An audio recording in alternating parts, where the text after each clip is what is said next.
आज हम आपके लिए एक ऐसी कहानी लेकर आए हैं जिसे पढ़कर आप जीवन में कभी भी गलत फैसला नहीं लेंगे। हमारा दावा है आपको ये कहानी जरूर पसंद आएगी और आप इस कहानी को अपने मित्रों को जरूर शेयर करेंगे। बहुत समय पहले की बात है, एक छोटे से राज्य में एक बौद्ध भिक्षु रहा करते थे। सभी जगहों पर उनके ज्ञान के बहुत ही चर्चे थे। हो भी क्यों ना, वह बहुत बड़े ज्ञानी थे। उनके ज्ञान के चर्चे उस राज्य के निकट के सभी राज्यों में होता था। उनके पास लोग दूर दूर से आते थे ताकि अपनी समस्याओं का समाधान प्राप्त कर सकें।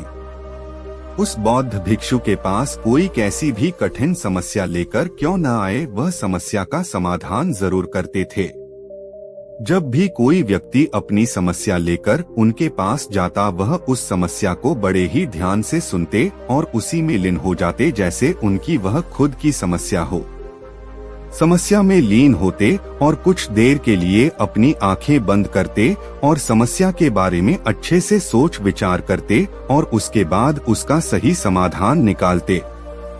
ऐसे में कई लोग उनके बारे में यह सोचते थे कि उनके पास कोई चमत्कारिक शक्तियां हैं तो कोई कहता दिव्य दृष्टि है जिससे वह समाधान पूछते हैं और उसके बाद हमें बताते हैं। एक बार एक व्यक्ति ने उनसे यह पूछ ही लिया, क्या आपके पास कोई अद्भुत शक्तियां हैं या कोई दिव्य दृष्टि जिससे आप हमारी किसी भी समस्या का समाधान देख पाते हैं या फिर पूछ कर बताते हैं। उस व्यक्ति की बात सुनकर वह बौद्ध भिक्षु जोर जोर से हंसने लगे। उसने उस व्यक्ति की बात का कोई जवाब नहीं दिया। जिस राज्य में यह बौद्ध भिक्षु रहते थे, उस राज्य में अजीब सी एक घटना घटी। जिस राज्य में बौद्ध भिक्षु निवास करते थे, उसी गांव में एक बूढ़ी औरत रहा करती थी जो अपने पूरे घर में अकेले रहती थी। उसका इस दुनिया में कोई भी न था। उसके पास छोटा सा खेत था जिसमें वह काम करके अपने भोजन की व्यवस्था कर लिया करती थी। उस राज्य से होकर 4 मित्र अपने घर की ओर जा रहे थे।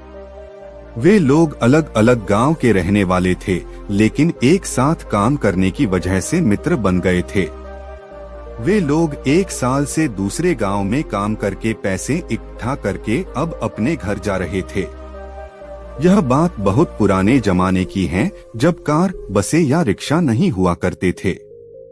जब लोग पैदल ही यात्रा करते थे, इसलिए वे चारों मित्र पैदल ही यात्रा कर रहे थे। वे चारों मित्र अपने अपने धन को इकट्ठा कर अपने गांव की ओर जा रहे थे। उन चारों ने अपना अपना धन अलग अलग एक पोटली में रखा था। उस पोटली में उन सबकी सारी कमाई थी। तभी उन चारों मित्र में से एक मित्र कहता है, मित्रों, इस तरह हम अपना धन अलग अलग रखेंगे तो चोरी हो सकता है। क्यों न हम अपना धन एक ही पोटली में रखें, जिससे हम सभी ध्यान दे सकेंगे और हमारा धन सुरक्षित रहेगा। और जब हम अपने गांव नजदीक होकर अलग होंगे तो वहां पर हम अपना अपना हिस्सा अलग अलग कर लें। बहुत समय पहले की बात है, एक छोटे से राज्य में एक बौद्ध भिक्षु रहा करते थे। सभी जगहों पर उनके ज्ञान के बहुत ही चर्चे थे। हो भी क्यों ना, वह बहुत बड़े ज्ञानी थे। उनके ज्ञान के चर्चे उस राज्य के निकट के सभी राज्यों में होता था। उनके पास लोग दूर दूर से आते थे ताकि अपनी समस्याओं का समाधान प्राप्त कर सकें। उस बौद्ध भिक्षु के पास कोई कैसी भी कठिन समस्या लेकर क्यों न आए, वह समस्या का समाधान जरूर करते थे। जब भी कोई व्यक्ति अपनी समस्या लेकर उनके पास जाता, वह उस समस्या को बड़े ही ध्यान से सुनते और उसी में लीन हो जाते जैसे उनकी वह खुद की समस्या हो। समस्या में लीन होते और कुछ देर के लिए अपनी आंखें बंद करते और समस्या के बारे में अच्छे से सोच विचार करते और उसके बाद उसका सही समाधान निकालते। ऐसे में कई लोग उनके बारे में यह सोचते थे कि उनके पास कोई चमत्कारिक शक्तियां हैं तो कोई कहता दिव्य दृष्टि है जिससे वह समाधान पूछते हैं और उसके बाद हमें बताते हैं।